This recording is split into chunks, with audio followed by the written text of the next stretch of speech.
Welcome to Boys in the Hood TV. Today we're tapping into the streets of Chicago. We're going to be talking about one of the deadliest gang wars in Chicago. And this was between 080, New Money, and Terror Dome, aka Bang Bang Gang, that took place from 2013 to 2016.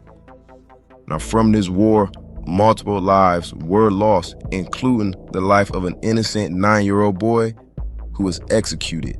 Now 080, New Money are a set of Gangster Disciples whose hood is a part of a bigger set called Killer Ward, which goes from Horn to Ashland from 75th to 81st Street.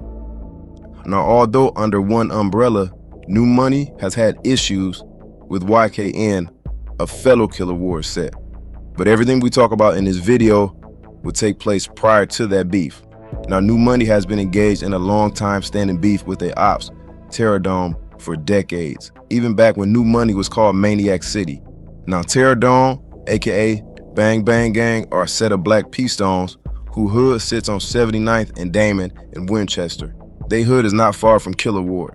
On May 12, 2013, at around 6 p.m., New Money member Keith Spencer, aka Lil Cali, along with another teenager, were walking along 79th and Paulina when a Terror Dome member by the name of Black Mo would run up and open fire. Lil Cali was hit in the head and the 15-year-old teen was struck in the arm. By the time the EMTs arrived, both teens were found laying on the ground. They were immediately rushed to the hospital where the 15-year-old would survive, but on the following day, May 13th, Keith Spencer, aka Lil Cali, who was on life support, would be pronounced dead. Now retaliation for this murder would come just the following day. On May 14, 2013, at around 10 p.m., Jalen Slaughter, aka Black Mo of Terror Dome, was sitting in his car on the 7700 block of Damon when Juice of New Money would pull up and open fire. Black Mo was hit multiple times in the neck and face. Juice of New Money would flee the scene. Police and EMTs would arrive on scene and Mo would be rushed to Christ Medical Center. At around 11 p.m., Jalen Slaughter, aka Black Mo, will be pronounced dead. Now after this violent back and forth, there will be a small break over the next few months, but it all will kick back up in full effect by the fall. On September 19, 2013, Shawtina Burpo, aka Tina Boo, will be standing on the block with other 080 New Money members at around 11 p.m. Not long after, Terror Dome members Christian Taylor, aka Gotti, would pull up in a dark color sedan. Gotti would hang out the window with a shotgun and start shooting at the crowd. Members of New Money would start running, including Shawtina, but while she was running, she was hitting her abdomen as she would collapse to the ground. Christian Taylor, aka Gotti, of Terror Dome, would flee the scene, leaving Shawtina bleeding on the ground. Ambulances would rush Shawtina to Christ Medical Center, where she would be pronounced dead. Now nearly a year would pass and there would be a break in this violent war. But on August 18, 2014, Terror Dome member Joel Wade, aka Joey, will be standing on the 7800 block of Winchester with two other people, including a 26-year-old man and a teenage girl. At around 10 p.m., a black vehicle would drive up and open fire. Joey was hit multiple times and the two other people with him were also hit. All three victims would be transported to the hospital. The 26-year-old and the teenage girl would both survive their wounds, but Joey would die for his gunshot wounds. Authorities believe the shooters were from New Money and that his death was clearly tied to their ongoing war. It would be nearly a year later before Terror Dome would get their revenge for the murder of Black Mo. In the early morning of August 5, 2015, at around 6 a.m., Darius Hayes, aka Juice, from New Money, was sitting in his car on the 7500 block of Damon when someone from Terror Dome pulled up on him and opened fire. Juice was hit multiple times with one fatal shot to the chest. The shooters would immediately flee the scene. By the time police arrived, they found Juice unconscious behind the wheel. Juice would then be transported to the hospital, and not long after, he will be pronounced dead. Now just 2 months later, New Money members would retaliate.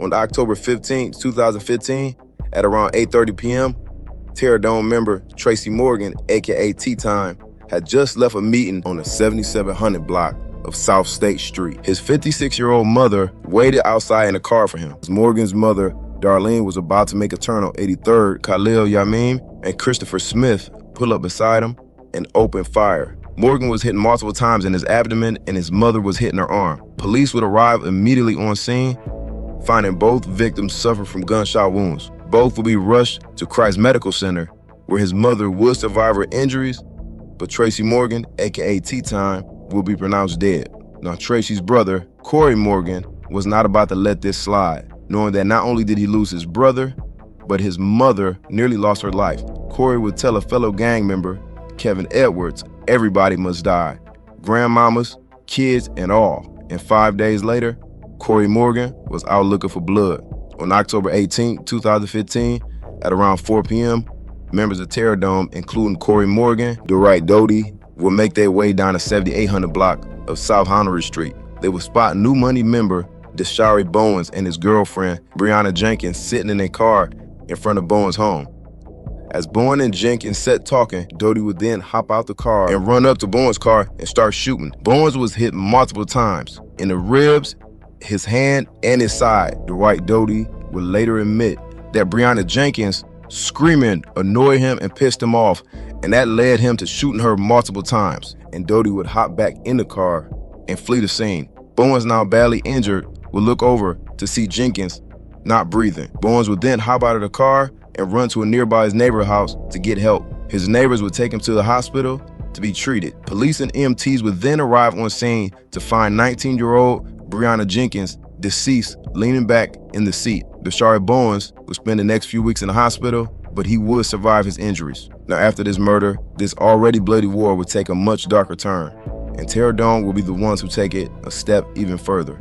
Still upset about the loss of his brother, Tracy Morgan, Corey Morgan of Terror Dome had another target in mind. Pierre Stokes, aka Wu Gotti of New Money. Corey Morgan, Dwight Doty, Kevin Edwards would hatch a plan that if they were not able to find Wu Gotti, that they would kidnap and torture his son, Tyshawn Lee.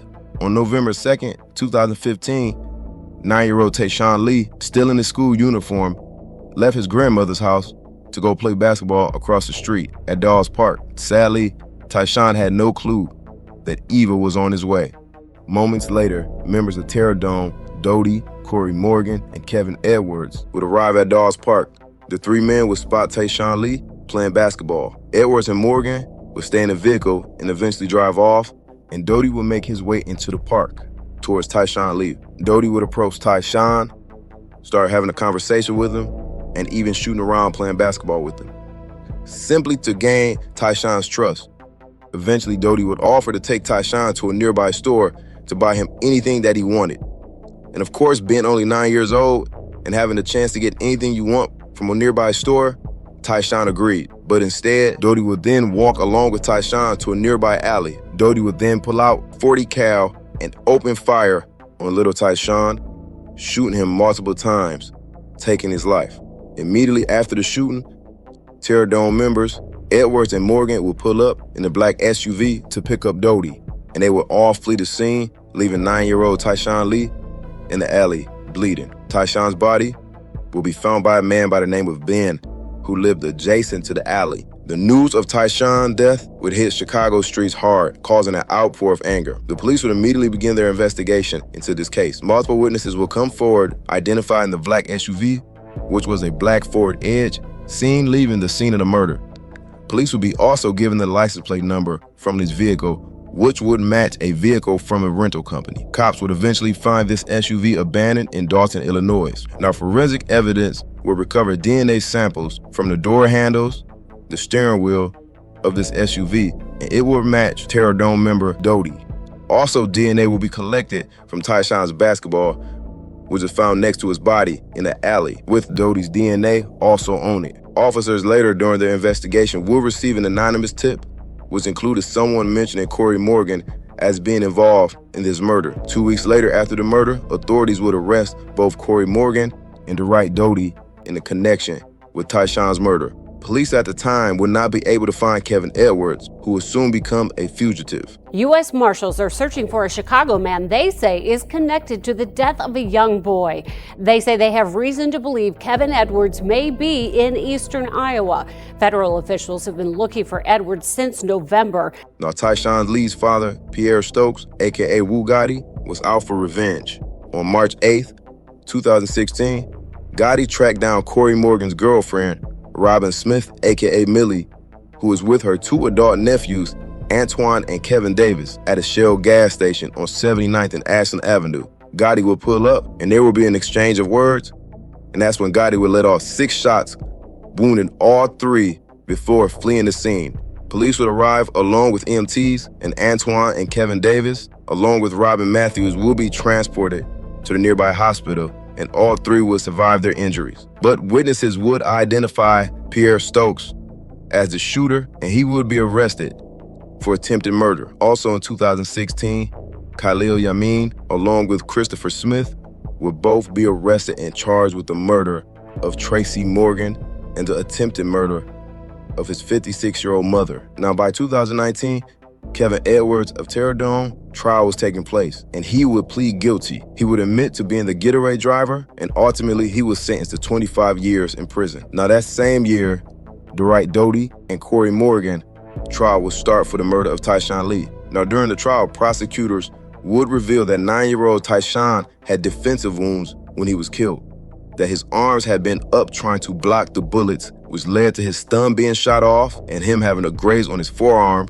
and also he had a fatal shot to the head. He would also suffer from a superficial wound to his upper back. Also, multiple witnesses would identify Doty at the park seen talking to Tyshawn the day of the murder. Eventually, Dwight Doty, Corey Morgan, will be found guilty of murder. Doty will be sentenced to 90 years in prison with no possibility of parole, and Corey Morgan will be sentenced to 65 years to life in prison. Also, on October 2023, Tyshawn Lee's father, Pierre Stokes, aka Wu Gotti, will be found guilty of attempted murder and aggravated battery with a gun.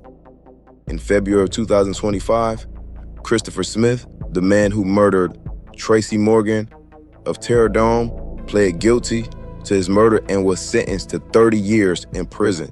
Also in September 2025, Khalil Yamin was also found guilty of murder and attempted murder. And as of right now, he is still awaiting his sentencing. I'd like to thank everybody for tapping in, and I'll see y'all next time.